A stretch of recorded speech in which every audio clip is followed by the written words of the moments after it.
예, 안녕하세요.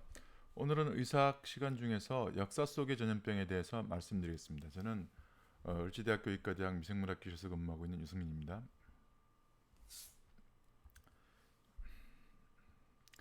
그러니까 오늘 말씀드릴 내용은요, 전염병에 대한 기록의 역사가 어떻게 되어 있는지 한번 알아보고요. 그 다음에 그 역사 속에 나와 있는 중요한 전염병들이 있었는데 그 병들에 대해서 조금씩 알아보는 시간을 가지도록 하겠습니다. 그 나병, 레프로시라고 불리고요. 그 다음에 흑사병이라고 불렸던 패스트, 그 다음에 천연두, 매독, 콜레라, 황열병, 유행성 독감 등등의 역사적 사실에 대해서 한번 확인해보고, 그 다음에 그 의에 대해서도 한번 짚어보도록 하겠고요. 그 다음에 최근 이제 코로나19가 유행하고 있는데, 코로나19하고 비슷한 것들이 전에 유행했던 것 중에 사스라는 게 있었고 또 메르스라는 게 있었거든요. 그래서 그런 것들이 어떻게 연관되어 있고 또 어떠한 것인지 한번 알아보도록 그렇게 하겠습니다. 그럼 먼저 전염병 기록의 역사부터 한번 알아보도록 할게요. 이제 생소한 얘기시겠지만 펠로폰네소스 전쟁이라는 전쟁이 있었어요. 그게 기원전 431년에 시작해서 404년에 끝난 전쟁인데 그 전쟁에 대한 기록이 남아 있습니다. 그게 이제 History of the Peloponnesian War라는 책이 있고요. 그 책을 지은 사람이 투키디데스라고 하는 사람이에요. 이 펠로폰네소스 전쟁이라는 전쟁은요, 그리스에서 스파르타와 그 다음에 아테네 사이의 전쟁이었습니다. 이 그림을 보시면, 지도를 보시면 이게 이제 그리스, 여기 에게해고, 그 다음에 여기 지중해인데요. 그 지중해에 여기가 이제 그리스거든요. 그리스에 보시면 여기가 이제 아테네라는 지역이 있고요. 우리가 뭐 그리스의 민주주의, 도편 추방제, 그 다음에 소크라테스 뭐 이런 얘기가 나오는 데가 바로 아테네잖아요. 민주주의로 유명했고 그 다음에 여기 있는 데가 스파르타예요. 스파르타. 스파르타는 우리 뭘로 유명하죠? 뭐 스파르타식 교육 이렇게 해서 군국주의를 지향하던 그런 나라예요. 둘 다 그리스의 도시국가였지만 성격이 완전히 다르죠. 그래서 아테네하고 스파르타는 한때는 동료였다가 한때는 이제 앙숙이 돼서 서로 싸움을 하게 되는데 그렇게 생긴 싸움이 펠로폰네소스 전쟁입니다. 이 펠로폰네소스 전쟁에 대해서 기록을 남긴 사람이 투키티데스라는 분이고요. 이게 이제 페르시아와의 전쟁에서 그리스가 승리했잖아요. 그때 결정적인 역할을 한 게 혹시 전에 영화 300이라는 거 기억나시나요? 그 300에서는 스파르타 사람들이 어느 지역을 굳건하게 지키고 있는 동안 아테네 쪽 사람들이 페르시아의 해군들을 공격해서 그리스가 페르시아를 물리치는 그런 스토리였는데 그 이후에 이제 승리한 아테네와 스파르타가 서로 패권 경쟁을 시작한 거예요. 그러 전쟁이 시작될 당시에는 아테네가 유리했는데 스파르타는 육군이고 아테네는 이제 해군 위주로 돼 있었고 동맹도 크고 전력도 크고 그랬었거든요. 그래서 이길 것 같았는데 갑자기 아테네에 역병이 돌기 시작했어요. 그래가지고 아테네가 멸망하고 지도자도 죽고 이렇게 되다 보니까는 이제 전쟁에서 져서 스파르타가 주권을 잡게 되고 주도권을 잡게 되고 곧이어 스파르타는 또 알렉산더 마케도니아에 멸망하게 되고 뭐 이런 과정들을 겪게 되죠. 그런데 이 펠로폰네소스 전쟁사에 이 전염병에 대한 기록이 잘 기록돼 있어요. 그리고 여러 가지 증상이나 뭐 상황 이런 것들이 기록돼 있는데 원인 병원체가 뭔지는 잘 모르죠. 이게 탄저였을까, 댕기였을까, 뭐 유행성 독감이었을까 이런 여러 가지 이론들이 있어요. 패스트다, 천연두다, 티푸스다 등등등등. 하지만 명확한 증거가 없었기 때문에 이게 무슨 원인에 의해서 그렇게 역병이 돌았는지 모릅니다. 플라그라고 하는 역병이란 말은 그냥 우리나라 말로 전염병, 역병, 원인을 모르는 많은 사람들이 감염돼서 죽는 병 정도의 단어거든요. 잘 모르고 있었어요. 그런데 어쨌든 기록이 잘 남아 있는데 기록이 보면 열이 많이 나고 그다음에 아프대요. 그리고 피부 발진이 있어요. 열 나고 피부에 발진 있는 병을 우리가 티푸스 이렇게 얘기하거든요. 그래서 발진 티푸스였을까? 그다음에 극심한 갈증이 있었대요. 이거는 뭘까요? 콜레라? 그다음에 날짐승과 동물들도 사라졌다라는 기록이 있어요. 그런 거 보면 이거 인수공통전염병이었나 보네 이런 생각을 하게 되고요. 그래서 뭐 천연두나 발진티푸스나 탄저나 여러 가지 후보들이 이제 떠올랐죠. 하지만 알 수가 없습니다. 예. 그런 기록이 우리가 접할 수 있는 역사서에 나와 있는 기록이에요. 그 다음에 또 다른 기록이 뭐가 있냐면 이제 나병 레프로시에 대한 기록인데요. 들어보셨나요? 나병, 문둥병이라고 불리는 병이죠. 이 나병은 마이코박테리움 레프레라고 하는 세균이 일으키는 병이고요. 나병 레프로시라는 단어가 외국에서는 우리나라에서 문둥병처럼 그 멸칭 비하해서 쓰는 말인가 봐요. 그래서 나병이란 말 잘 안 쓰고 요새 한센병이란 말을 쓰는데요. 이게 역사가 굉장히 깊습니다. 이 마이코박테리움 레프레라는 세균이 이 항산성 균인데 이 균이 이제 병을 일으켜요. 조직 내에 있는 균들을 이렇게 보면 우리가 항산성 염색이라는 염색으로 염색을 해보면 나균들이 이렇게 빨갛게 염색이 됩니다. 조직들은 파랗게 염색되고요. 그래서 이 나균이 일으키는 병이 레프로시 나병이고 나병이 되면 피부 표면에 이렇게 탈색되고 털이 빠지는 문반이라고 하는 특징적인 병변들이 나타나요. 그 다음에 이게 이제 신경을 망가뜨려 가지고 손가락, 발가락들이 썩어 들어가는 걸 자기들이 잘 모르거든요. 그래서 염증이 심해지고 그러다 보니까는 한 마디 두 마디씩 이렇게 끊어져 나가게 되는 그런 현상들이 이제 벌어지게 됩니다. 이런 이제 갈고리손 같은 것들이 만들어지는데 이런 게 아주 특징적인 나병의 이제 증상들이죠. 좀 끔찍하죠. 인터넷에 갖고 온 사진인데 나 환자인데 손은 이미 없어졌고요. 얼굴 피부 전체가 이렇게 병 들어있는 상황입니다. 그런데 이 기록이 나병에 대한 기록이 어디냐면 성경에 있어요. 성경에. 그래서 레위기 모세오경이라는 성경 중 보면 뭐 창세기, 출애굽기, 신명기, 뭐 레위기 이런 것들이 있잖아요. 그 중에 이제 레위 부족 사람들이 이집트에서 탈출해서 부족 생활을 시작하면서 자기들끼리 어떤 생활 규약 같은 것들을 이제 만들어 놓은 거라고 들었는데 거기 보면 나병 환자가 정결하게 되는 날의 규례는 이러하니 곧 그 사람을 제사장한테 데려가라. 그리고 진찰을 해서 나병 환자라고 확실하면 살아있는 새 2마리, 백향목, 홍색실, 우슬초 갖고 와라 그래서 어떻게 해가지고 뭐 찍어서 새의 피를 찍어서 나 환자를 치료해라 뭐 이런 얘기들이 있어요. 그런데 이 내용들을 읽어보면 이게 감염된다라는 사실에 대해서 사람들이 인지하고 있었던 걸로 생각을 하고 있어요. 그래서 청결 같은 걸 중시하죠. 이런 감염 기록이 곳곳에 남아 있습니다. 예수님은 나 환자를 치료하셨다고 그러는데 그런 기록도 또 신약 성서에 있고요.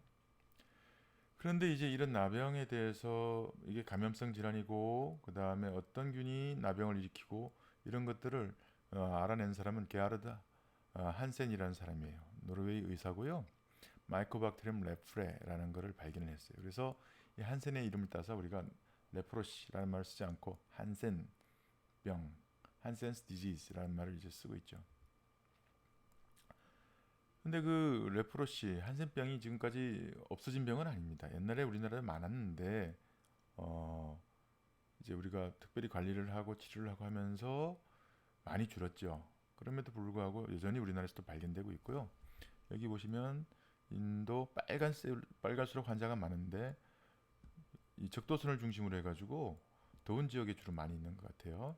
그리고 인도나 이제 인도네시아 이런 데 있고 브라질 이런 데도 있고 그 다음에 아프리카도 많고요. 아직도 많은 환자들이 발생하고 있고 우리나라에서도 계속 환자들이 발생하고 있습니다. 근데 이제 나병이 어디서 왔느냐라고 궁금해들 하지요. 어, 아프리카 쪽에서 시작됐을 거라고 이제 생각을 해요. 근데 이게 이제 뭐냐면 기원전으로 들어가니까는요. 사실은 아프리카가 사람이 만들어진 곳이잖아요. 그 사람 인류가 이동하기 시작했단 말이죠. 그래서 그 인류 이동의 역사와 그다음에 질병의 전파 역사가 굉장히 유사한 것으로 이제 생각을 하고 있고요. 예전에는 그렇게 해서 이제 사람들이 이주할 때 같이 갔지만 또 어느 순간 이제 노예 무역을 통해 가지고 신속하게 이동하기도 하고 한 기록들이 이제 남아 있습니다. 그래서 보시면 이제 나병이 뭐 퍼진 경로, 그 다음에 천연두가 퍼진 경로 이런 식으로 이제 돼 있는데 아프리카 쪽에서 사람이 생겼기 때문에 같이 생겼다가 사람의 이동 경로, 그 다음에 노예 무역 이런 것들을 통해 가지고 퍼져 나가는 것으로 생각하고 있습니다. 11세기에 유럽에서 굉장한 나병 유행이 있었어요. 그래서 신성 로마 제국 시대인데 뭐 기록들이 남아 있고요. 요새는 치료약이 있거든요. 답손 또는 DDS라고 하는 약이 있어서 이 약이 나균의 대사를 차단하고 억제합니다. 그래서 나균을 성장을 억제하는 약들이 생겼기 때문에 그 약으로 이제 치료가 가능해졌어요.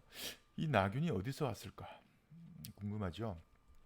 어쨌든 해를 거듭할수록 나 환자의 발생은 전 세계적으로 많이 줄고 있고요. 그 다음에 이 나균이 이 천산갑이라고 불리는 요번에 코비드 19도 여기서 나왔다고 얘기를 하고 있는데 여기서 이제 일부 배양도 가능하고 그렇기 때문에 이게 자연 숙주가 아닐까 하는 의심들은 지금 하고 있고요. 박쥐의 침 속에서 나균들이 발견된다 뭐 하는 얘기들도 있고 그래서 박쥐가 아닐까 이런 얘기들도 하고 있고 했었어요. 그리고 이제 미국에서 보면은 이 아르마딜로 천상갑이라는 것들이 이쪽 남 서부 또 중부 쪽에서 발견되는데 여기서 나균들이 이제 발견되고 그랬나 봐요. 그래서 이제 그런 추정들을 이제 하고 있었죠. 그런데 실제로 나균이 발견되는 데는 전 세계적이거든요. 전 세계적이고 그 오리진에 대해서는 여러 가지 이제 설랑설레들이 있었어요. 그러다가 아주 최근에 노르웨이에서 원래 그 한센이라는 분이 노르웨이 분이라고 그러셨잖아요. 노르웨이에서 어떤 논문이 하나 나왔는데 이게 재밌습니다. 여기 이제 이끼거든요, 물이끼. 물이끼에서도 나균 비슷한 균이 나와요. 그러니까는 나균과 유사한 균들은 식물에서도 발견되고 동물에서도 발견되고 사람한테서도 발견되고 있는데 사람에서 나병을 일으키는 나균이 이 이쪽에 호수가 되게 많잖아요. 여기 옛날 이제 빙하 지역, 피어르드 지역이고 그러다 보니까는 호수들이 굉장히 많고 그 호수 속에 물이끼들이 사는데 그 물이끼에서 발견된 나균들은 그 구성 성분이 사람에서 나병을 일으키는 나균과 굉장히 유사하다. 그래서 이제 시사하는 바가 아마 이런 데서 목욕하고 뭐 이러다가 전염돼서 왔을 수도 있겠다. 이런 논문들이 나왔어요. 그래서 앞으로 연구를 계속 지속하면 우리가 보통 중간 숙주를 동물에서 찾는데 식물에서도 옮을 수 있다라는 사실이 또 하나 공식화될 수도 있을 그런 상황입니다. 그런 기록들이 쭉 있고요. 그래서 나균 같은 거 굉장히 오래된 균이죠. 그 다음에 있는 것 중에 하나가 이제 패스트 들어보셨나요? 패스트 흑사병이라고 불리는 것들이에요. 패스트를 이제 플라그 이렇게 거의 동칭으로 쓰는데 플라그는 저번에도 말씀드린 것처럼 아까 말씀드린 것처럼 그냥 역병이라는 뜻이고요. 이 패스트는 벼룩이 옮기는 걸로 그렇게 돼 있고요. 열시니아 페스티스라고 하는 세균이 감염돼서 생기는 거예요. 왜 흑사병이라고 불리냐면 블랙데스라고 돼 있는데 감염이 되고 나면 저렇게 손 살이 까맣게 썩어 들어가면서 죽기 때문에 흑사병이란 말을 쓰게 됐습니다. 이게 어떻게 전파되냐면 원래 벼룩이 그 균을 가지고 있는데 그 벼룩은 쥐 같은 쓸치류의 몸에 들러붙어 살고 있거든요. 그래서 쥐가 이동할 때 이 벼룩이 같이 이동하다가 사람한테 물리게 되는 사람을 물게 되면 패스트균이 들어와서 우리 몸에서 병을 일으키기도 하고 그 다음에 또 걸린 사람이 공기 전파를 통해 가지고 전파하기도 해요. 그래서 물려서 임파절이 붙게 되는 것을 우리가 선페스트 이렇게 얘기하고요.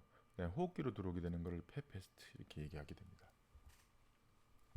그 중에 이제 폐페스트 이게 이제 폐페스트는 처음에 열이 나고 그 다음에 온몸이 아프고 머리 아프고 구역질 나고 이렇게 되다가 빠르게 폐렴으로 진행되고요.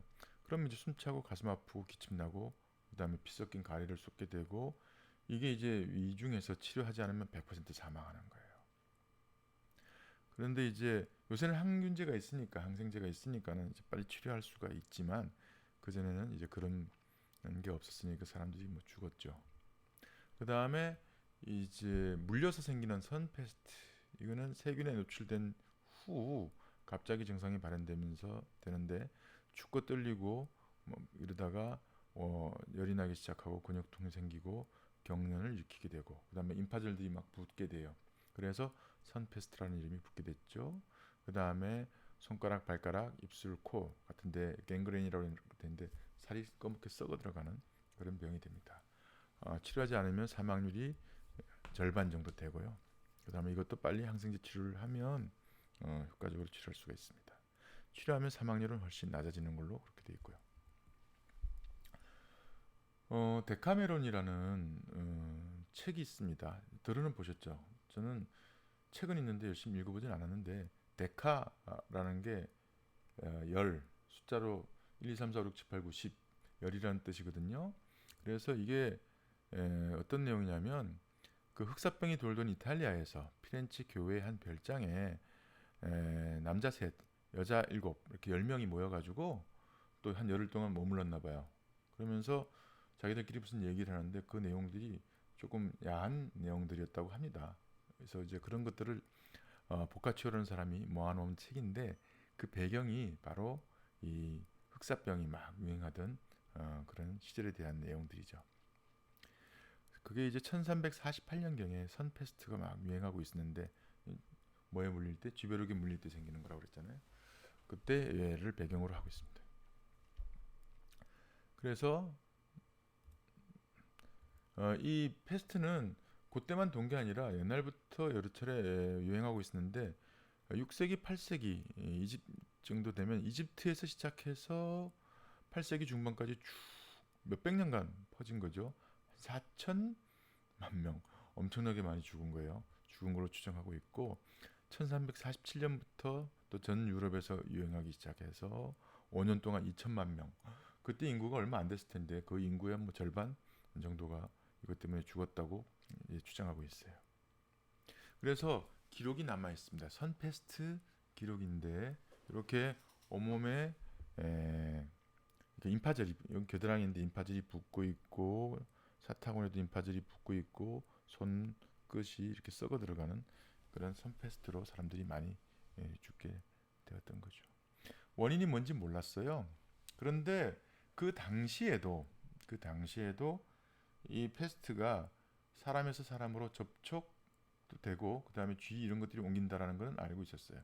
그러던 차에 프랑스 분인데 알렉산더 열신이라는 사람이 홍콩에서 이 흑사병이 돌 때 그 환자 연구를 하면서 원인균을 밝혀냈습니다. 그때 같이 일을 한 사람이 일본의 이제 기타사토라는 사람이에요. 실제로 기타사토가 일을 더 많이 한 것 같은데 이 사람 저 전쟁 후 뭐 일본이 패전국이 돼서 그런지 이제 그 명예는 열신 이라는 사람이 가지고 갔습니다. 기타사토는 일본에서는 유명한 사람이라서 이 사람 이름을 딴 대학도 있다고 합니다. 그래서 그 여시니아 페스티스라는 균이 바로 패스트 흑사병을 일으킨다라는 걸 알게 됐죠. 그래서 이제 우리가 흑사병 그러면서 이제 인터넷을 뒤져보면 각 연도별로 유럽에서 어떻게 퍼져갔는지를 알 수가 있어요.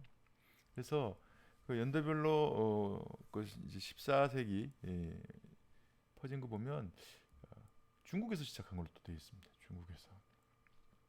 그리고 그게 초원의 길을 타고 쭉 가가지고 아랍을 오염시키고 그 다음에 이제 중동도 오염이 되고 그 다음에 다시 에, 그리스 거쳐서 이탈리아 거쳐서 유럽으로 가는 걸로 이렇게 돼 있어요. 그래서 이 유럽 사람들 입장에서 보면은 동쪽이라는 데가 굉장히 불길한 데예요. 왜냐하면 병이 오고 있다는 건 알고 있잖아요. 저쪽에 병 났대더라라는 소문이 점점 다가오고 있으니까. 그래서 뭐 어디 그 반지의 제왕이나 뭐 이런 영화들 보면 동쪽에서는 뭔가 재앙이 오는 그런 걸로 좀 생각하고 있는데 이번 코로나도 중국에서 시작되었기 때문에 그런 이제 생각들을 좀 하게 되는 것 같아요.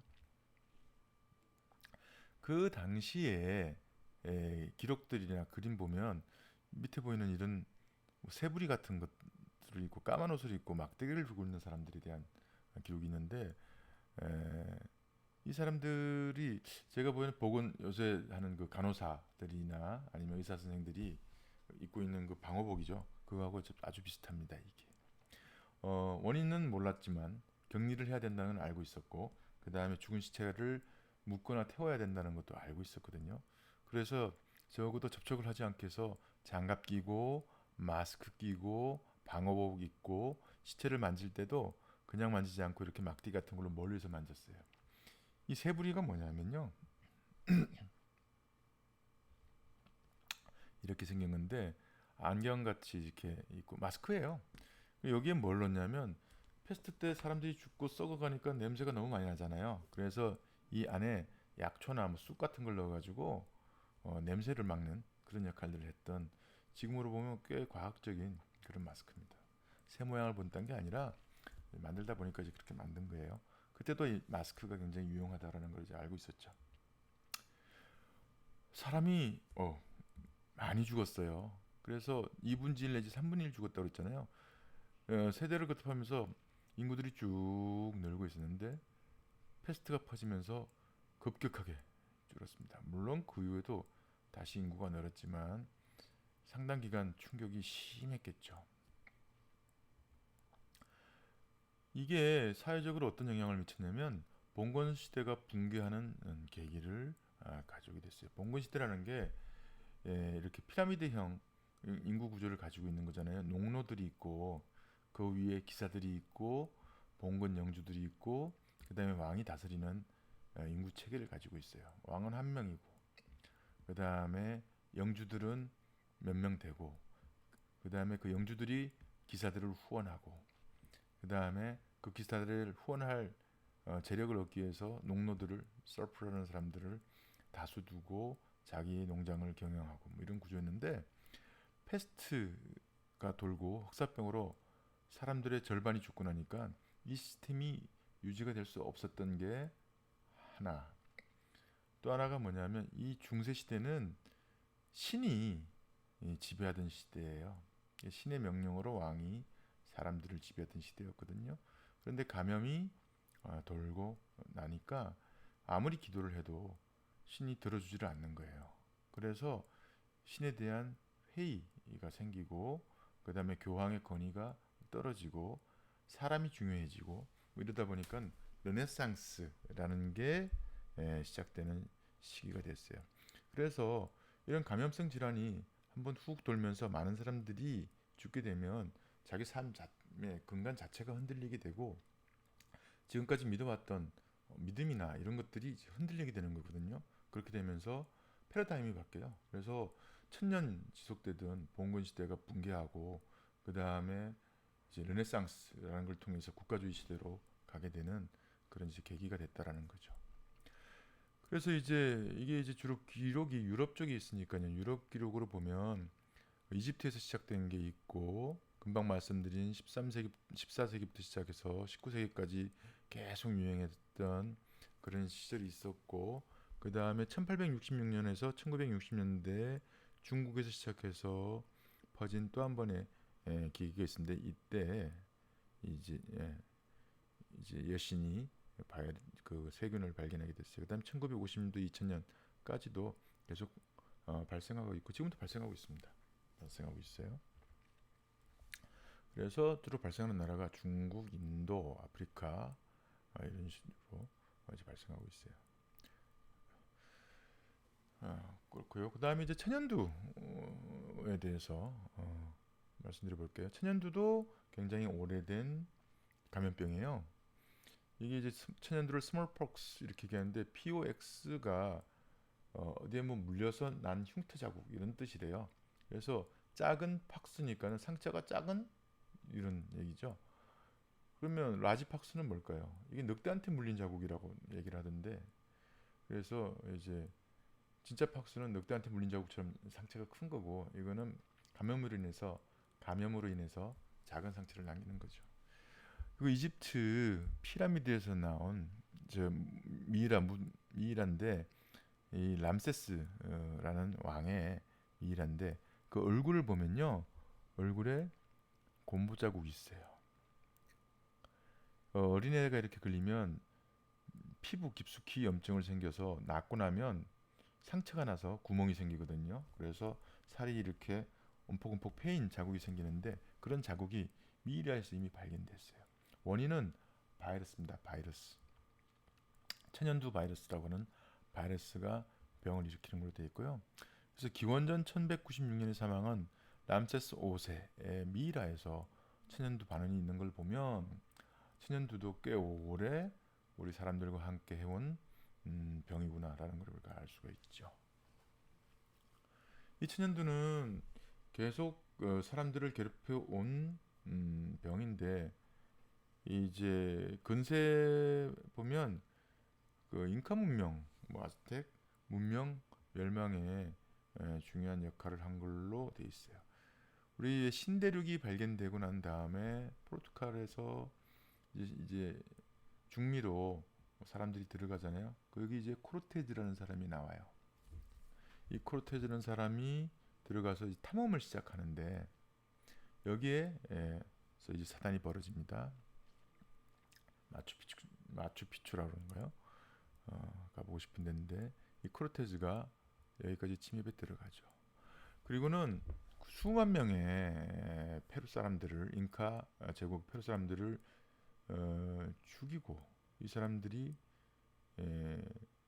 정복을 해요.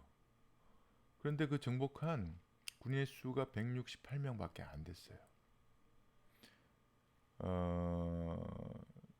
프란시스코 피자로라는 사람이 이 정복하면서 뭐 생기는 상황인데 이때 이 사람들이 갖고 있었던 게 총을 갖고 있었기 때문에 유리했지요. 그런데 실제 총만 가지고는 그 수많은 사람들을 상대해서 이길 수가 없었는데 이 사람들이 전의를 끊게 되는 게 두 가지가 있다고 하더라고요. 하나는 전설, 하얀 사람들이 신이 온다. 그래서 신인 줄 알았다라는 거 하나 하고 그 다음에 두 번째로 이 사람들이 가져온 천연두라는 질병이 잉카 사람들을 감염시켜 가지고 사람들이 전의를 상실하게 되는 거예요.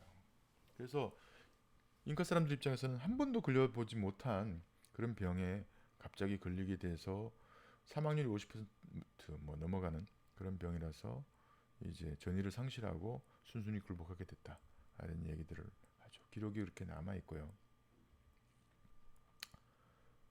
그런데 이 천연두는요, 또 인류 역사상의 그 백시네이션을 시작하게 되는 계기가 돼요. 어, 이제 마리 몽테규라는 분인데 이분은 영국의 몽테규라는 부인의 대사의 부인이었고 터키에 가 있었어요. 근데 터키는 그 인두법이라고 하는 천연두 예방법을 중국으로부터 배워서 쓰고 있었거든요. 그래서 이분이 그 방법을 배워와서 영국에서 조지 1세 손자들을 대상으로 뭐 실험을 하고 이렇게 해가지고 인두법을 발견하게 전파해서 영국에서 널리 퍼지게 만들었고 그 다음에 미국에서도 쓰게 만들었어요. 그런데 문제는 그게 인두법이라는 게 뭐냐면 천연두에 걸렸다 나은 사람의 고름 자국 이런 거에서 균이 있거든요. 바이러스가 그거를 가져다가 인공적으로 심어주는 거예요, 사람한테. 그러면 그 죽은 바이러스 때문에 병은 안 생기는데 이제 면역이 생기는 거죠. 그 예방 접종이죠, 그게. 그랬는데 간혹 처리가 잘못된 천연두가 들어가면 천연두에 걸려서 사람이 죽기도 했어요. 그래서 좀 문제는 있었지만 효과적인 방법이라는 걸 알고 있었죠. 그러던 차에 이제 에드워드 제너가 소에서 걸리는 천연두인 우두를 사람한테 똑같이 접종하면 천연두에도 안 걸린다. 이게 일종의 교차 반응이라는 건데요. 그러한 현상을 발견하고 우두법을 개발하면서 백시네이션이 시작됐어요. 바카 이렇게 얘기하면 소거든요. 그래서 백시네이션은 사실 소의 뭐를 사람한테 넣는다. 뭐 이런 뜻입니다. 그래서 어떻게 하는 거냐면 죽은 바이러스나 죽어가는 바이러스를 이런 바늘같이 생긴 걸로 피부에 긁어가지고 묻혀주는 거예요. 찍어서. 그러면 염증이 생기죠. 그러면서 그 바이러스가 자라거나 염증이 생겨서 면역 기능이 이제 성립되는 뭐 그런 상황이에요. 천연두는 이제는 더 이상 생기지 않아요. 예방 접종이 워낙 잘 돼서요. 그래서 예방 접종이 들어온 이후로 발생이 점점 없어지기 시작해서요. 1979년에 WHO에서 이제 더 이상 지구상에서 천연두는 없어요라고 선포를 하게 됩니다. 그리고 그 이듬해부터 예방 접종을 더 이상 안 하도록 그렇게 됐어요. 그래서 저같이 1960년대에 태어난 사람은 천연두 예방 접종을 한 자국이 어깨에 있습니다만 아마 이 강의를 듣는 여러분 같이 젊은 분들은 그런 게 없을 겁니다. 예, 그렇고요. 그 역사 속에서 이제 사라진 병입니다. 그 다음에 또 이제 매독, 시필리스라고 그러는데요. 매독은 성병입니다. 이것도 역사적으로 재밌는 사실들을 가지고 있어요. 우리가 이제 콜럼부스가 신대륙을 발견하고 크로테즈가 탐험을 하고 뭐 이러고 난 다음에 이제 무역이라는 게 이 신대륙과 구대륙 사이에 시작됐는데 범선을 타고 다니잖아요. 그래서 대항해 시대가 열렸어요. 그런데 뭐 범선이 어떻게 움직이는 거냐면 이렇게 움직이는 거예요. 보면 여기가 서쪽이고 여기가 동쪽이죠. 그래서 위쪽에선 바람이 이렇게 불어요. 노란색으로 돼 있는데 이게 메인 트레이드 플로우니까 무역풍이네요. 무역풍. 그 무역풍이라는 거는 이렇게 보면은 바람이 이렇게 불어요. 배를 띄우면 배가 바람을 타고 이렇게 해서 어디 도착합니까? 유럽에 자동으로 도착해요. 그 다음에 또 요것도 이렇게. 그 다음에 요 메인 시 크런트 요거는 해류가 이렇게 돌아가는 바람을 따라서 돌아가는 그런 거예요. 그래서 유럽에서 배를 띄울 때는 어떻게 띄우냐면 내려오는 거예요. 이렇게 내려와서 아프리카 서쪽을 거쳐가지고 이렇게 따라서 올라가고요. 그 다음에 다시 이쪽에서는 위로 올라가면은 바람을 타고 이렇게 갈 수가 있어요.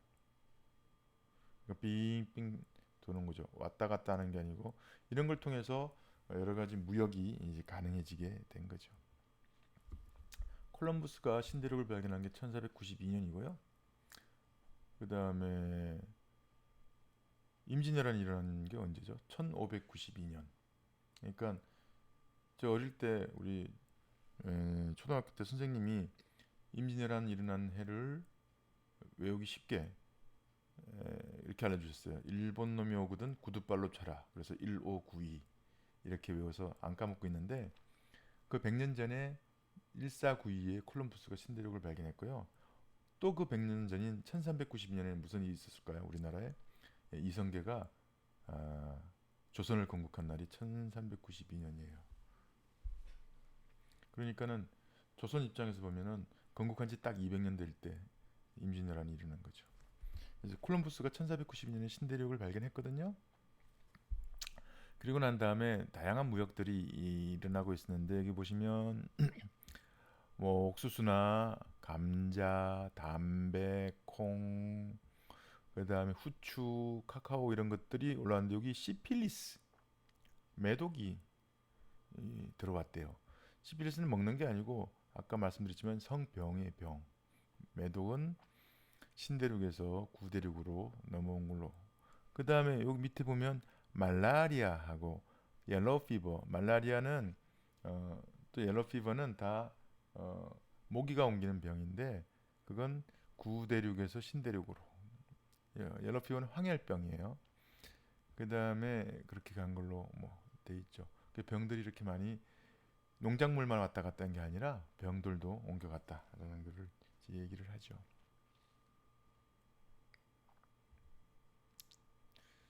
이분 누군지 아십니까? 베토벤입니다. 이분은요, 슈베르트입니다. 이분은요, 링컨입니다. 옆에 분은요, 링컨의 부인이에요. 밑에는요, 고호, 모파상, 니체, 히틀러. 이분들의 공통점이 뭐죠? 백인. 조금 이상했던 사람?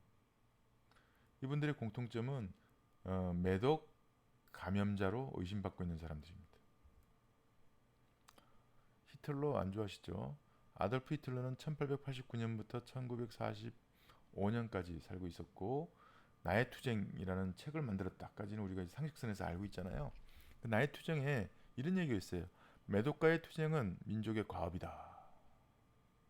이게 진보와 멸망을 결정짓는 문제이기 때문에 나치가 나서서 잘 관리를 해야 된다. 뭐 이런 얘기들이 있습니다. 그만큼 매독이 전 유럽에 퍼져 있었고 독일 사람들도 많이 끌리고 있었다라는 거죠. 한 유럽 인구의 한 15% 정도가 매독 환자였대요. 매독은 꼬불꼬불하게 생긴 트레포네마 팔리둠이라고 하는 낯선균이 일으키는 병입니다. 매독 환자가 되면 요 고추인데요. 여기에 이렇게 상처가 생기고 여기에서 이제 궤양이 생기는데 이걸 우리가 샹카라 이렇게 얘기하는데 여기서 이런 균들이 나와요. 여기 접촉하면 병이 생깁니다. 성병이에요.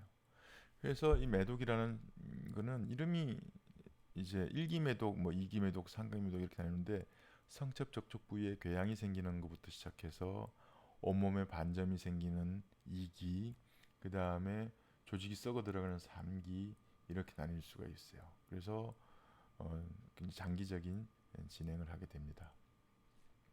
그리고 엄마가 매독 환자면 아기도 매독 환자로 태어날 수가 있고요. 그때 뼈와 연골의 발육이 잘 안 돼서 여러 가지 선천 기형들을 가지고 태어나요. 그래서 다리가 휜다든지 이빨이 이렇게 제대로 생성이 안 된다든지 코 연골이 안 만들어져서 납작코가 된다든지 다리뼈가 휜다든지 이런 일들이 이제 벌어집니다. 근데 이제 한때 매독의 기원에 대한 논쟁이 좀 있었어요. 이게 매독이 언제부터 퍼졌냐면은 1400년대 후반에 퍼지기 시작했거든요. 이때 프랑스가 이탈리아를 침공했는데 그때 이제 이탈리아, 프랑스에 막 퍼지기 시작해서 이탈리아 사람들은 프랑스 사람들이 공격하면서 가지고 온 거다. 그래서 프렌치 디지즈 이렇게 얘기하고 그 다음에 프랑스 사람들은 이탈리아 병, 나폴리 병이라고 얘기를 하고 그 다음에 유럽 사람, 영국 사람들은 프랑스랑 사이가 안 좋았거든요. 그래서 프랑스병이라고 얘기하고 뭐 이런 식으로 불렸는데 이게 이제 추정하기로는 어, 이탈리아를 통해서 그러니까 신대륙에서 이탈리아에서 다시 유럽으로 퍼진 걸로 생각을 하고 있는데 우리가 1기 매독, 2기 매독, 3기 매독 중에 3기 매독이 되면은 조직이 썩어 들어간다고 얘기했잖아요. 근데 살만 썩어 가는 게 아니라 뼈도 썩어 들어간단 말이에요.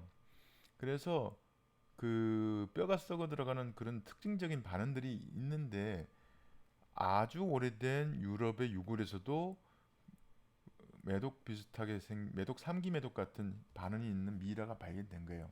그래가지고 이거 보니까 어, 매독이라는 게 원래 유럽에 있던 거네라고 미국 사람들이 주장을 하고요.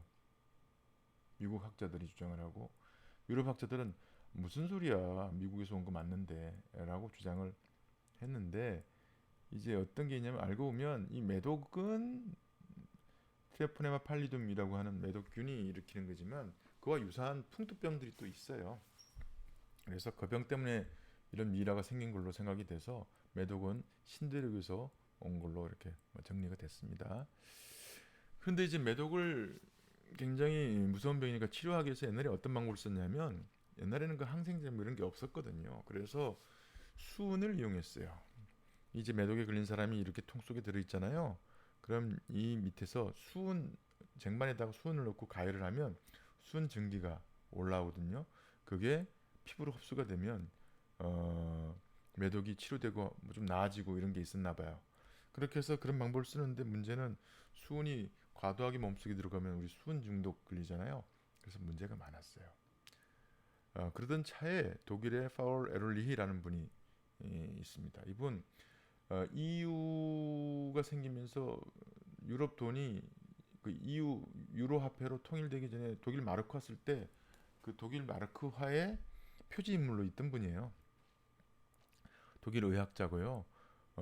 면역학, 혈액학, 화학요법에 굉장히 선구적인 역할을 했는데 이분이 천재계 선택 독성이라고 하는 개념을 생각을 해냈어요. 이게 뭐냐면 화학 물질이 있는데 그 화학 물질이 어떤 거는 세균을 죽이고 그 다음에 어떤 거는 이제 세균을 죽이는데 그 세균을 죽이는데 어떤 거는 세균만에만 독성이 있고 사람한테는 독성이 없는 물질도 있을 수 있겠다. 그게 선택 독성이죠. 그리고 화학적으로 우리가 그런 걸 합성할 수도 있지 않을까? 라는 아이디어를 내고 실제로 그런 작업을 시작하셔서 비소가 독성이 강한데 그 비소 화합물을 계속 합성해서 606번째 합성한 물질이 비교적 사람한테서는 병을 일으키지 않고 문제를 일으키지 않고 매독균은 죽인다라는 걸 이제 알게 됐어요. 그래서 그거를 살바르산이라고 그러는데 그걸 만들어 가지고 치료에 사용하기 시작했죠. 하지만 비소가 우리나라에서 그 뭐 사약에 들어가는 성분이라고 하더군요. 그래서 우리도 비소 많이 먹으면 중독돼요. 또 옛날 쥐약 성분으로 쓰였다고 얘기합니다. 그래서 위험한 거죠. 그래서 어, 이제 이런 선택 독성을 가진 약물은 마법의 탄환이라고 불렸어요. 왜? 총을 탁 쏘면은 이제 착한 사람은 다 비껴가면서 요리조리 피해가면서 나쁜 사람 악당한테만 딱 가서 맞으면 정말 좋겠죠. 약을 딱 집어넣으면 사람 조직에는 손상을 주지 않고 세균에만 손상을 주는 그런 선택 독성을 갖고 있는 약물이니 얼마나 좋은 겁니까? 예, 그런 걸 이제 만드신 분이죠. 그런데 이제 그 이후에 페니실린이 발견되면서 페니실린이 또 매독에 잘 됐거든요. 그래가지고 쓰면서 매독은 많이 줄었어요. 하지만 요새 늘고 있다. 왜? 성적인 접촉 빈도가 올라가면서 사람들이 무관심해져서 늘고 있기 때문에 특히 젊은 사람 사이에 늘고 있기 때문에 조심해야 됩니다. 그래서 늘고 있다라는 얘기고요. 그러니까 여전히 성병들은 전 세계적으로 많이 유행하고 있고 증가하는 추세예요. 조심해야 됩니다. 그 다음에 이제 콜레라라는 병이 있거든요. 콜레라는 설사 일으키는 병이에요. 그게 이제 역사적으로 기록이 있습니다. 인도의 풍토병이에요. 인도 아시죠? 인도는 사람이 죽으면 강물에 넣습니다. 그 물을 마시고 그 다음에 그 물에 목욕을 하고 지금도 화장실이 없어서 인도 정부에서 화장실 보급 운동을 열심히 지금 하고 있어요. 그러면 어디서 응가를 하느냐? 그냥 저 가가지고 강가에서. 그러다 보니까는 수인성 전염병이 굉장히 많아요. 그래서 풍토병인데 인도가 영국의 식민지였잖아요. 그래서 유럽으로 퍼져나가기 시작합니다. 그러니까 영국이 인도에서 뭐 사탕수수 같은 것도 갖고 가고 뭐 온가지로 간 거였지만 여러 가지 물산도 뺏어가고 식량도 뺏어가고 했지만 자기들도 모르는 사이에 이렇게 풍토병도 가지고 와서 많은 국민들이 죽게 되는 그런 상황이 이제 벌어졌죠. 그래서 1817년에서 23년 사이에 인도에서 시작해서 8차례의 전 세계적 유행이 시작됐어요. 그래서 수백만 명이 죽었고요. 1850년에 3차 유행에서는 영국에서 한 10만 명 정도가 죽는 그런 병이었습니다. 콜레라균, 비브리오 콜레레라고 하는 균이 병을 일으키는 걸로 되어 있고요. 여기 독소를 내거든요. 이 독소가 장에서 설사를 일으키게 하는데 그 설사의 정도가 굉장히 심해요. 워낙 설사를 많이 해대니까 여기 보시면 여기 침대인데 침대 밑에 구멍이 뚫려 있잖아요. 엉덩이를 여기 맞춰서 설사 나오면 밑으로 이렇게 나오는 걸 막을 수는 없죠. 그 대신에 수액을 열심히 줘가지고 물이 모자라서 말라 죽게 되는 것을 방지하는 그런 식으로 치료를 이제 합니다. 이 균을 발견한 사람이 로버트 코라는 분이에요. 콜레라균을 발견하셨고요. 콜레라는 8차례에 걸쳐서 유행을 했다고 하는데 우리나라에서도 1960년대, 70년대에 유행했었고요. 그 다음에 바로 몇 년 전에, 얼마 전에도 우리나라에 무슨 콜레라균이 부산 앞바다에서 발견되기도 하고 뭐 이랬었습니다. 그래서 콜레라는 이렇게 여러 차례 발병을 하면서 하고 있는데 수인성 전염병이라서 오염된 물을 먹으면 발생하게 되는 거예요. 영국에서 런던에서도 콜레라가 유행했을 때 영국은 이제 인구 밀집 산업혁명 이후에 인구 밀집도가 높을 때였거든요. 그런데 자기들이 직접 우물물을 길어 먹을 수가 없으니까는 그때 물을 배달해주는 업체가 두 업체가 있었는데 한 업체는 물을 여과를 해서 배달을 했고 또 한 업체는 그냥 배달했는데 그냥 강물 퍼다 배달한 업체 물 먹은 사람들이 뭐 콜레라에 많이 걸렸다고 얘기를 하더고요. 하고 있습니다. 그래서 그 이후에 이제 엘토르 금역소라고 하는 데서 중동에 있는 생긴 또 다른 종류의 콜레라도 발견됐거든요. 그래서 인도에서 생긴 전통형 콜레라와 엘토르에서 생긴 콜레라 이렇게 두 종류가 전 세계적으로 돌아다니는 걸로 그렇게 지금 얘기가 되고 있어요. 말씀드린 침대에고요. 예, 여기서 이제 편하겠죠. 누워서 보면 치료는 수액요법이라는 걸 해요. 그래서 물을 넣어주면 됩니다. 물만 넣어주고 전해질 균형 맞춰주면 완쾌가 가능하고요. 그래서 사망률은 훨씬 낮아지는데 그대로 놔두면 사망하게 되는 거죠. 이제 백신도 개발돼 있고요. 그래서 2015년 자료 보면 이렇게 이제 콜레라가 많은 데는 중국, 뭐 인도, 동남아, 아프리카 이런 식으로 돼 있고 우리나라는 없는 걸로 그렇게 돼 있죠. 예, 그런 유행이 있었습니다. 이 콜레라는 예방의학이라는 그 학문이 성립하게 되는데 굉장히 결정적인 역할들을 하게 돼요.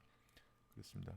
그 다음에 또 하나 이제 역사적으로 흥미있는 게 이제 황열병, 옐로우 피버인데요.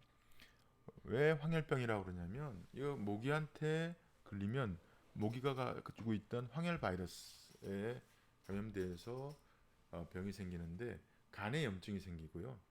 간에서 담즙이 바깥으로 배출되는 것을 막아요. 그러면 담즙이 온몸에 침착됩니다. 그래서 노랗죠. 이 눈이 노랗게 되는 걸 우리가 황달, 존디스라고 얘기하는데 이런 황달을 가져오게 되고요. 그러면서 열이 나요. 그래서 몸이 노래지고 열이 난다. 그래서 황열병 이런 말을 씁니다. 매우 아프고요. 그 다음에 온몸이 노래지고 눈도 노래지고 피가 나고 열나고 토하고 이런 병입니다. 에디스 이집티라고 하는 모기한테 물리면 병이 생기고 옐로우 피버 바이러스, 황열 바이러스라고 하는 바이러스가 원인입니다. 이 바이러스 황열병 발생 지역이 보시면 이렇게 아프리카 지역하고 남미 지역인데 여러분 어릴 때 배우셨죠? 여기 지구의 대륙 이동설 본래 여기하고 여기하고 붙어 있었다는 거 아니에요? 여기 뻗쩍 나온 데랑 여기랑 비슷하잖아요. 이렇게. 그래서 공룡 화석 보면은 이런 분포를 보인대요. 여기서 발견되는 공룡이 여기서도 발견된다고. 그러면 언뜻 보면은 그렇게 해서 여기도 황열이 있고 여기도 황열이 있나? 라고 생각하실 수 있으시지만 사실은 그게 아니고요. 아프리카에 있던 황열병이 이쪽으로 전파되는 거예요. 남미로. 그리고 남미에서 다시 북미로 전파되고 유럽으로 퍼지고 이렇게 됐습니다. 이유가 뭐냐면 노예무역 때문이에요. 노예무역. 이쪽에 있는 흑인들을 많이 잡아다가 노예로 데리고 갔거든요. 그런데 그 노예를 이렇게 해서 데리고 갈 때 이게 보십시오. 많은 사람들을 노예들을 싣기 위해서 이렇게 노예 무역선에다가 싣고 가는데 음식은 조금 주고 그다음에 똥오줌 싸는 건 바깥에 버리게 하고 배를 타고 가는데 물은 안 주면 안 되잖아요. 물은. 그러니까는 물통에다 물을 받아서 가는데 그 물통 속에 모기 장구벌레가 있었던 거예요. 그리고 황열병이 같이 옮겨가게 됩니다. 그리고 이 아프리카에 있던 사람들은 이미 황열병의 내성이 있어서 그런 황열병에 걸려도 바이러스에 노출돼도 병이 가볍게 지나가는 그런 상황이었었어요. 그게 이제 어디로 퍼졌냐면은 남미, 유럽으로 퍼져가기 시작해서 많은 사람들이 죽기 시작했어요. 1793년에 뭐 보스턴인가요? 거기서 많은 사람들이 병에 걸려가지고 죽기 시작했고요. 그래서 아메리칸 플렉라고 하는 옐로 피버 병이 퍼져서 뭐 종말이 오는 게 아닌가 생각할 정도로 많이 퍼졌다고 합니다. 그러던 차에 이 군의관인데요, 발트 리드라는 군의관이 황열병 연구를 시작하게 됩니다. 멕시코하고 미국하고 전쟁을 해가지고 미국이 이기고 파나마 운하 운영권을 멕시코로부터 뺏었어요. 그리고는 거기서 운하 건설을 할 때 많은 사람들이 황열병으로 죽어가니까는 문제가 됐거든요. 그래서 이 발터 리더라는 사람이 에, 조사를 해서 뭘 알아냈냐면 모기한테 물리면 황열병 걸리고 바이러스가 원인인 것 같다라는 생각을 이제 하게 됐고요. 곧바로 막스 타이드라는 사람이 백신을 개발하기 시작합니다. 황열 백신을. 그래서 이거를 맞고 난 다음부터는 황열병을 이겨낼 수 있게 됐어요. 그래서 여러분들도 외국에 여행 갈 때 지금 코로나 때문에 못 다니지만 황열병 유행 지역으로 가면 황열병 백신을 맞고 나가도록 그렇게 돼 있습니다. 황열병도 백신으로 커버하기 시작하면서 케이스가 많이 줄었어요. 그 다음에 이제 인플루엔자 유행성 독감이죠. 이게 1918년에 미국에서 인플루엔자가 먼저 유행합니다.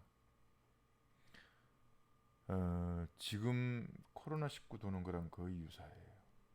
환자들을 격리하고 이때도 마스크 쓰게 했다고 얘기하더라고요. 마스크를 쓰게 하고 마땅한 치료 방법이 없었으니까 여기 보이시죠? 이분 마스크 쓰고 있는 거?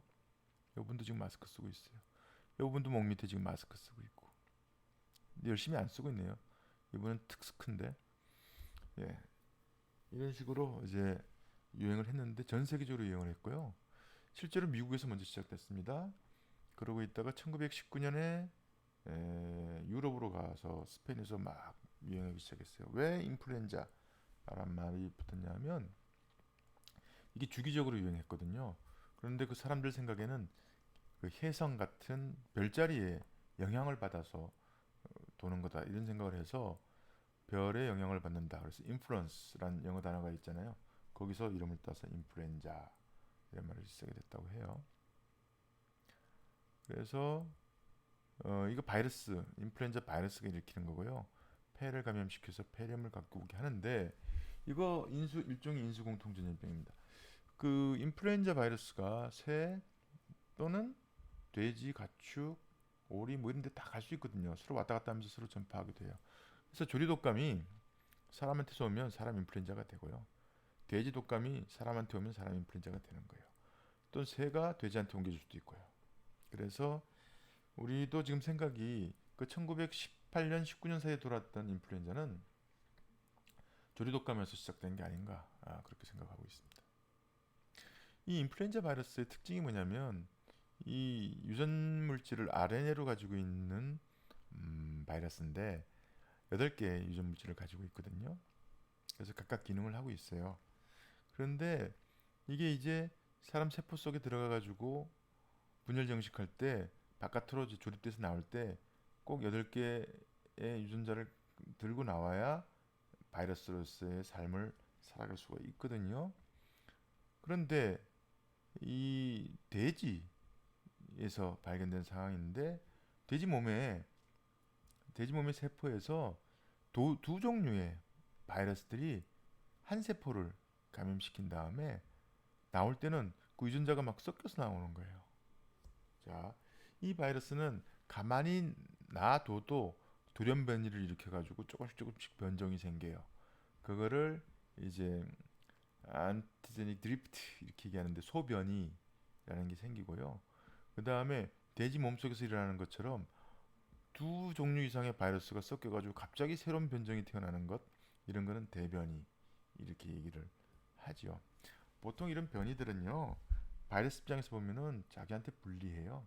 그런데 수많은 변이들이 생기다가 어느 순간 사람한테서 감염성이 높은, 그다음에 병원성이 강한 그런 것들이 생기면 이제 문제가 되죠. 그래서 우리 뭐 2009년 H1N1 뭐 그런 게 생겼지만은 우리 뭐 신종플루니 돼지독감이 이런 것들이 생기면서 어, 걱정들을 하잖아요. 걱정들을 하는 이유가 바로 이렇게 해서 대변이나 뭐 이런 걸로 인해서 사람한테서 굉장히 높은 독성을 내는 그런 인플루엔자가 생길까 봐 걱정하는 거죠. 그래서 이제 인플루엔자 기록들이 쭉 있는데 이거 잘못됐네. 1917년인데 1817년이라고 썼어요. 1823년인데 1923년도 이렇게 썼어요. 잘못됐습니다. 스페인에서 시작된 거 아니고요. 스페인이 그때 이제 1차 세계대전 시절이라고 합니다. 그래서 스페인이 중립국이어서 다른 나라들은 다 뭘 했냐면은 보도 관제를 했는데 스페인은 보도 관제를 안 하고 있었고, 그다음에 스페인의 국왕이 병에 걸렸어요. 알퐁소 3세인가 하는 분이 1세인가 3세인가 하는 분이 걸렸는데 그게 신문에 막 났거든요. 그러니까는 신문에 스페인 국왕이 무슨 병에 걸렸대. 자기들도 걸리고 있으면서 그러면서 스페인에 독감이 돈대. 뭐 이래가면서 스페인 독감이라고 이름이 붙었다고 합니다. 우리나라에도 들어왔고 우리나라는 무오년 무오독감이라는 이름으로 퍼졌어요. 그래서 그렇게 해서 전 세계적으로 한 5천만 명까지 죽은 걸로 생각하고 있고 1957년에도 아시아 독감이라고 돌았고 1968년에 홍콩 독감이라고 돌았고 그때도 100만 명, 70만 명 그렇게 죽었다라는 거죠. 이 스페인 독감이 특징이 뭐냐면 이거예요. 1892년에 돌은 독감이 요 독감인데 보시면 그래프가 이런 그래프가 있죠. 요건 뭐냐면 요건 나이고요. 요거는 사람이 죽는 정도예요. 보통 질병이 위중한 질병이 돌면 사람이 어린애들이 많이 죽고 그다음에 노인들이 많이 돌아가시는 이런 U자 패턴을 그리잖아요. 그런데 이때 돌았던 스페인 독감은 보세요. 20대 중반 후반 사람들이 많이 죽었어요. W자. 병이 있어서 어린이나 노약자들이 죽는 것도 굉장히 불행한 일인데요. 이때 1차 세계대전 때라서 사람들 많이 죽고 있을 시절인데 안 그래도 젊은이가 모자라는데 건강한 사람들이 더 많이 죽는 상황이 벌어졌거든요. 그래서 더 큰 이슈가 됐습니다. 이게 왜 그러냐면 바이러스에 감염되면 바이러스 자체가 이유가 돼서 뭐 폐렴 같은 걸 일으켜서 사람이 죽게 되는 게 보통 이렇게 U자 형태로 나타나는 상황이고요. 이거는 들어보셨죠? 사이토카인 스톰, 면역 반응이 과도하게 아, 활성화돼서 사람이 죽게 되는 그런 일들이 벌어져요. 그래서 코로나도 이번에 퍼지고 있을 때 젊은 사람들 안심하면 안 되는 게 이런 사이토카인 스톰이 잘못 오면 죽을 수 있기 때문에 젊다고 안심하고 가면 안 됩니다. 그래서 1918년 스페인 독감 새한테 쏜 것 같다. 라고 얘기를 하고 있고요. 이렇게 해서 이제 뭐 얘기들이 있는데 보시면 1918년 한번 돌았죠. 57년 한 30년 만에 한번 돌았어요. 68년이니까 10년 만에 한번 돌았죠. 77년 한 거의 10년 만에 돌았죠. 그 다음에 또 한 20년 가볍게 지나갔는데 그 이후로 도는 게 없었죠. 그리고 이제 신종 플루 돼지독감이라는 게 돌기 시작해서 사람들이 걱정했던 거예요. 그때 대변이가 일어나서 사람들이 많이 죽게 되지 않을까 이런 걱정들을 했었죠. 한국에서는 무호독감이라고 해서 740만 명 정도 감염돼서 14만 명이 죽었다라고 하고 있어요. 그렇게 보시면 인플루엔자가 주기적으로 계속 돌고 있거든요. 그래서 우리가 인플루엔자 새로운 게 나타날까봐 그거 걱정하고 있었는데 갑자기 이번에 코비드 19가 터져 나와서 당혹스러웠죠. 그렇습니다. 그래서 이건 뭐 그때그때 사람 죽은 수고. 예, 이런 병들이 뭐 수도 없이 많아요. 얘기를 하자면 한도 끝도 없고요. 그런데 이제 이렇게 주기적으로 유행하는 것들이 다 어떤 영향을 받냐면 새로운 가축이 인류에게 들어오거나 그 다음에 새로운 무역로나 이런 것들이 개척돼서 사람과 사람의 접촉이 시작되거나 지금 시절이 그런 시절이잖아요. 그래서 2017년에 이게 주요 세계 사망 원인 보시면 심혈관 질환, 암 이런 걸로 죽지만 호흡기 질환 이거 감염병이라고 생각할 수 있고요. low respiratory infection 이거 감염병이죠. 그 다음에 위장관 질환들도 감염병. 그 다음에 설사 질환도 감염병. 그 다음에 이런 식으로 해서 여기 결핵도 감염병, HIV, 에이즈도 감염병. 그래서 실제로 감염병 다 모아놓으면은 사망 원인은 한 3위쯤 됩니다. 적어도 2, 3위 정도 돼요. 그래서 감염병은 아직도 많은 사망을 낳는 원인병인데 또 수도 없는 종류의 감염병들이 옛날에 있던 게 다시 퍼지거나 아니면 전혀 몰랐는데 들어오거나 이런 것들이 있어요. 그걸 우리가 그래서 옛날에는 없었는데 새롭게 들어오는 거를 emerging infectious disease, 신종 감염병 이렇게 얘기하고요. 그 다음에 옛날에 있었는데 없어진 줄 알았더니만 다시 나오는 거는 re-emerging infectious disease, 재출현 감염병 이런 말을 쓰거든요. 예, 그런 것들이 있습니다.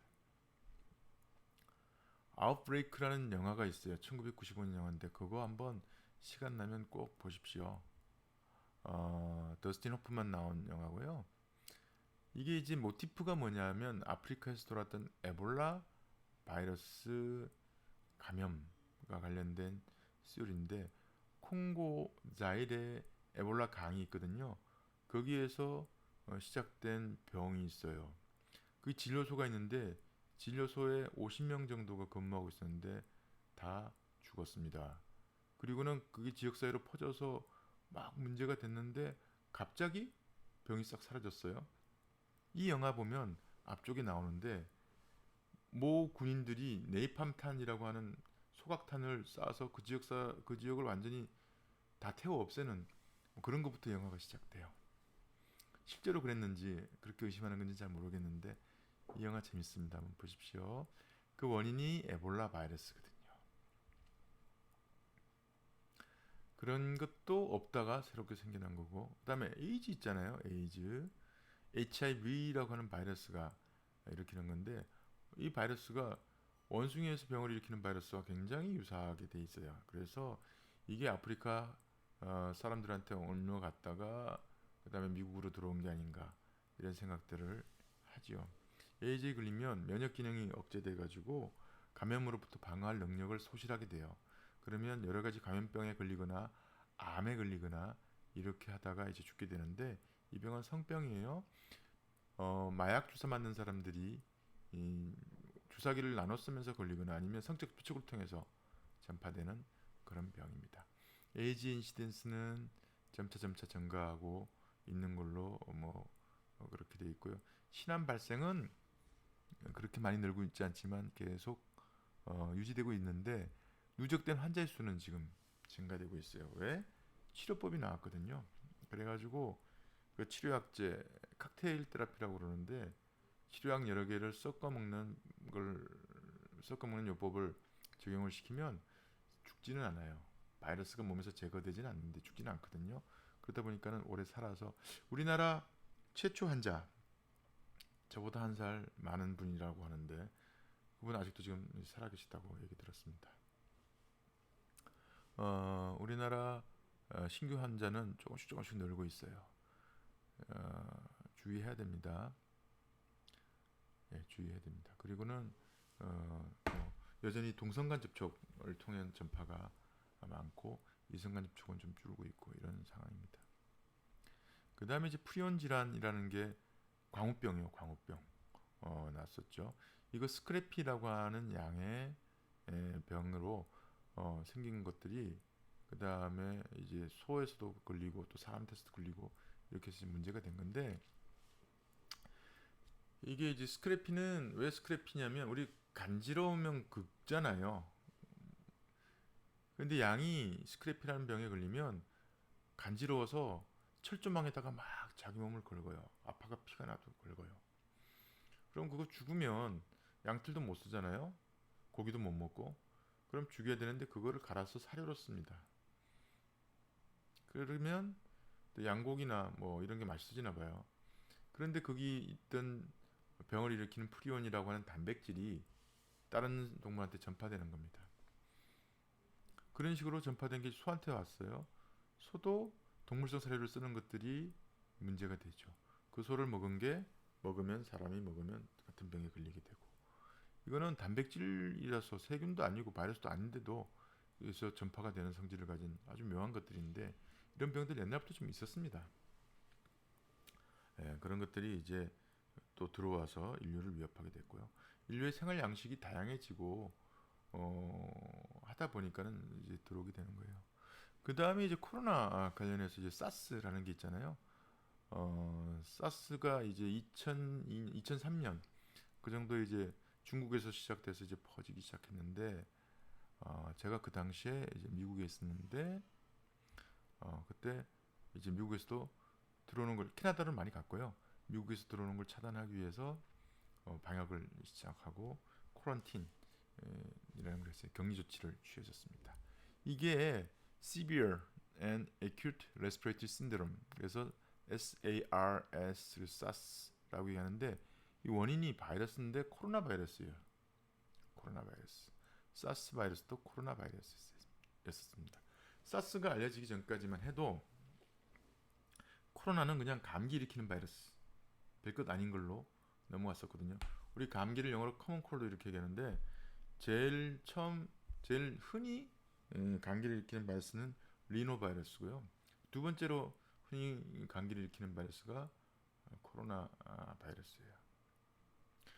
그리고 2015년에 우리나라에서 난리가 났었죠. 메르스, 중동호흡기 증후군, 그 MERS, 메르스가 들어와서 우리나라가 주요 발병국이었었습니다.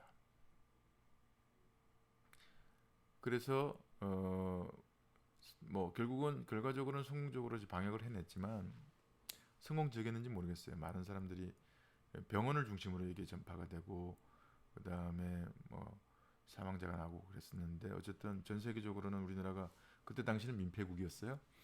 근데 이 바이러스도 코로나 바이러스입니다. 코로나 바이러스.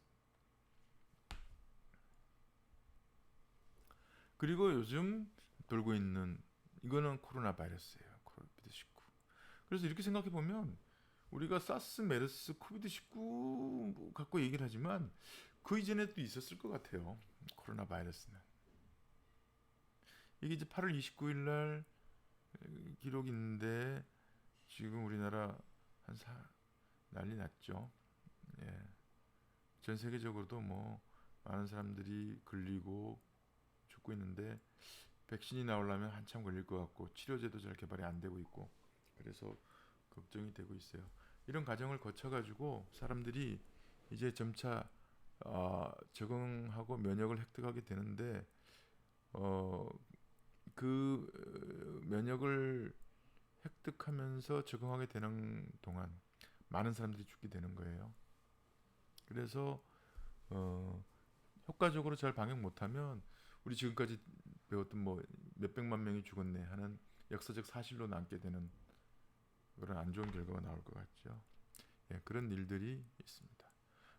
말씀드린 것처럼 감기의 원인 바이러스가 리노바이러스가 대부분이고, 그 다음에 사람 코로나 바이러스가 한 15%였는데, 이 종이 이제 돌연변이가 생긴 거예요. 사스하고 그 다음에 지금 코비드19가 굉장히 유사한 걸로 돼 있고, 메르스는 조금 다른데 세 개 다 박쥐에서 온 걸로 생각을 하고 있고, 중간 숙주는 뭐 낙타이거나 아니면은 뭐 쪽제비거나 아니면 지금은 이제 아르마딜로 이렇게 생각하고 있는데, 어쨌든 우리가 접하지 않던 생명체랑 접하면서 바이러스들이 사람한테 와가지고 이런 위중한 병을 일으키고 있는데, 앞으로도 이제 그런 것들이 이제 많이 생길 거라고 생각하고 있죠. 이제 제가 이 강의 준비하면서 예전에는 안 했던 내용인데, 감기 역사가 어떻게 될까 갑자기 궁금해졌어요. 기록이 있을까? 그래서 찾아보니까 기록이 있더라고요. 그 에버스 파피루스라고 하는 기원전 1550년 파피루스에 이게 이제 이집트 의학 지식이 기록된 파피루스거든요. 거기에 감기에 대한 내용들이 있어요. 물론 이때는 이게 바이러스에 의한 건지 아닌지는 모르지만 어쨌든 감기와 유사한 병에 대해서 증상을 써놓고 치료법 이렇게 써놨거든요. 그러니 이것도 굉장히 오래된 거예요. 저희가 생각해도 사람이 생기면서 감기는 같이 있었을 것 같고요. 그때도 여전히 라이노 바이러스와 코로나 바이러스가 중요했을까는 잘 모르겠어요. 하지만 감기라는 게 어떤 겁니까? 걸려도 또 걸리고 또 걸리고 하죠. 리노 바이러스나 코로나 바이러스나 다 RNA 바이러스라서 돌연변이가 잘 생기고요. 그래서 항체 잘 안 만들고요. 만들어져도 변이가 생겨가지고 항체가 방어력을 바로 소실하게 되고 이런 상황이라서 끊임없이 돌아서 다시 변종이 돼서 들어오는 그런 바이러스라서 걱정이 많습니다. 그래서 코로나 바이러스 같은 경우는 말씀드린 것처럼 쪽제비나 아니면 낙타나 아르마딜로나 이런 것에서 온 걸로 생각을 하고 있고 자연계 보유 숙주는 뭐 박쥐나 이런 것들이 아닌가 지금 생각하고 있습니다. 자, 이제 뭐 얘기를 하면 되게 많은데 다 할 수는 없을 것 같고 이 펠로폰네스 전쟁은 사에 나왔던 내용들은 연구가 좀 진행이 됐어요. 그 그때 당시에 묻힌 사람들을 미이라를 발굴했거든요. 그때면 미이라 그 해골 이빨 골수에서 균이 나왔어요. 균이 장티푸스균. 그래서 그때 죽은 사람들이 그 장티푸스 때문에 죽은 거구나 라고 생각하니까는 이해가 가요. 왜냐하면 장티푸스균이거든요. 원래 티푸스는 열나면서 피부에 발진 돋는 게 티푸스. 원래 타이포스란 말에서 나왔는데 정신이 혼미하다 뭐 이런 뜻이에요. 그런데 원래 티푸스가 아닌데 장에 염증을 일으키면서 생기는 티푸스. 그러니까 장티푸스니까는 이거는 반점도 있고 열도 나고 장 증상도 가지고 오고 뭐 이런 걸 하는 거죠. 근데 질병의 양상은요. 그 아테네 시대의 질병 양상하고 지금하고 완전히 다를 수가 있어요. 왜냐하면 사람도 변하고 세균도 변하거든요. 하지만 원인은 장티푸스균이었던 것 같다라고 이제 추정이 되죠. 이 얘기를 꼭 해야 돼요. 말라리아는요, 모기가 옮기는 병입니다. 적혈구 속에 들어가서 말라리아 원충이 살면서 적혈구를 깨요. 그래서 열이 나고 춥고 떨리고 학질이라고 불리는 병이고요. 그래서 사람이 사람 구실을 못하게 됩니다. 겸상적혈구증은요, 유전자 이상으로 인해서 적혈구가 동그랗지 않고 낫 모양처럼 부메랑처럼 생겼다고 생각하는 게 맞을 것 같은데 그렇게 되는 병이에요. 이게 정상적인 적혈구라 그러면 이게 이제 겸상적혈구증이거든요. 이건 유전자 이상 때문에 생기는 거예요. 그런데 말라리아 유행 지역 지도입니다. 이게 아프리카, 인도, 중국, 동남아에 말라리아가 많이 퍼져 있죠. 그런데 요거는 겸상적혈구증 가지고 있는 환자들이 살고 있는 지역의 지도입니다. 상당히 유사하죠? 왜 이런 일이 벌어질까? 라는 거죠. 그게 원래 겸상적혈구증을 가진 사람들은 말라리아에 잘 안 걸려요. 말라리아에 걸리면 사람이 죽을 수 있는데 겸상적혈구증을 가진 사람은 비실비실하긴 한데 말라리아는 안 걸려요. 그러면 이 사람들 결혼해서 애를 낳을 수가 있어요. 그래서 말라리아 유행 지역에서는 겸상적혈구증 가진 사람들이 건강한 사람들이 오히려 더 나은 사람들이에요. 이게 감염에 의한 압력이고요. 돌연변이잖아요. 겸상적혈구증은. 그럼에도 불구하고 때로는 상황이 주어지면 이게 더 유리할 수 있는 거예요. 그래서 겸상직결구증 유전자들이 지켜지는 거예요. 이 지역에서. 결국은 그 인류의 역사라는 게 보면 우리가 사람이 그냥 잘 살아온 것 같지만 미생물하고 그 다음에 사람이 서로 상호작용을 하면서 어, 만들어져 온 거다라는 생각을 하게 되는 거죠. 이런 사례가 말라리아와 겸상적혈구증만 있는 게 아니라 아까 말씀드린 것 중에 패스트하고 에이즈하고도 뭐 상관되는 내용들이 있고요. 내용들이 많습니다. 나중에 따로 이런 걸 한번 마련해서 얘기를 해보면 재밌을 것 같은데 어쨌든 이게 미생물과 사람의 상호작용의 역사를 통해서 우리도 모르는 사이에 우리가 만들어져 온 거라고 생각하고 있어요. 이상한 나라의 앨리스가 1권은 보통 사람들이 읽고 있고요. 2권에 1, 2편이 있습니다. 2편에 나오는데 거기에 이제 붉은 여왕이라는 여왕이 있어요. 이 여왕 끊임없이 달려갑니다. 빨간머리 애니 빨간머리 애니란다. 앨리스가 묻죠. 왜 그러냐고. 그러니까 시끄러우니까 따라와라 이러면서 여왕이 움직이면 배경도 같이 움직이고 배경이 움직이면 여왕도 같이 움직이고 둘 중에 하나가 그러니까 여왕이 있으면 배경은 먼저 움직여가기 때문에 자기는 쫓아갈 수가 없어요.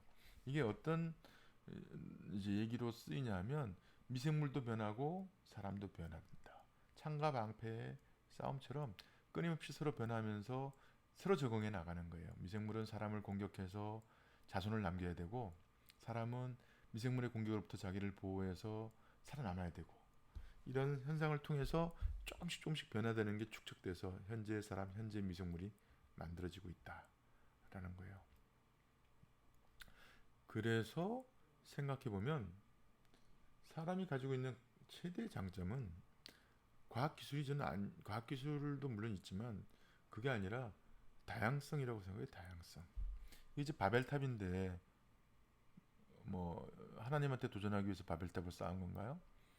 그래서 하늘에 다가가려고 바벨탑을 쌓는데 하나님이 부숴버리고 얘네들 더 못 모이게 해라 이러면서 말을 다 안 통하게 해서 우리가 기어이 영어를 배워야 되고 그 다음에 영어를 하는 사람은 한국말을 못 알아듣고 뭐 이렇게 됐다라는 거 아닙니까? 그런 얘기가 있는데 거꾸로 생각하면 그런 다양성 덕분에 여기저기 퍼져 있기 때문에 우리가 인류의 일부분이라도 살아남는 게 아닌가 싶은 생각을 하게 되고요. 우리가 저 면역학 배우다 보면 MHC라고 하는 조직적합성 항원이 있거든요. 그게 사람마다 달라요. 우리 한국 사람 대상으로 조사한 게 가톨릭 의대에서 조사했을 때 꽤 오래된 얘기긴 합니다만 한 2만 종 정도 된다고 전 들었었는데 적어도 그것만으로도 한 2만 명 정도의 정도의 사람들이 있는 거예요. 그런 다양성이 있기 때문에 그게 어떤 감염이 들어와도 어떤 사람은 감염에 취약하지만 어떤 사람은 그걸 견뎌낼 수 있어요. 태어나면서부터. 그래서 뭐 영화 있잖아요. 뭐 나는 전설이다. 28일 후, 뭐 28주 후 이런 영화 보면 다 죽는데 자기만 살아남잖아요. 그 이유가 바로 자기가 가지고 있는 유전적 다양성들 때문에 어떤 경우는 살고 어떤 경우는 죽죠. 그래서 사람들이 다양하다라는 게 다양한 병도 오지만 결국 그 다양성 덕분에 사람들이 살아남고 인류가 유지되어 나가는 아주 강한 강점이라고 생각이 돼요. 자, 그러다 보니까 여러분들 주변에 보면 별의별 사람 참 많죠? 나랑 다른 사람들이 많아요. 틀린 사람은 없고요. 나랑 다른 사람들이 많은데 이 사람들 이상해 쟤네들 때문에 내가 못 살겠어 이렇게 생각하면 저는 안 된다고 생각해요. 왜냐하면 별의별 사람들이 다 있는데 그 사람 나름대로 언젠가 쓰임받을 시기를 기다리고 있는 거예요. 성격 나쁜 그 사람이 바로 영화 같은 상황이 오면 살아남을 사람인지 어떻게 합니까? 나는 좀비 영화 같은 데 보면 물려도 좀비 안 되는 사람이 있죠. 그 사람일 거예요. 여러분들은 그냥 좀비 중에 한 명일 수 있고 또 아닐 수도 있겠죠.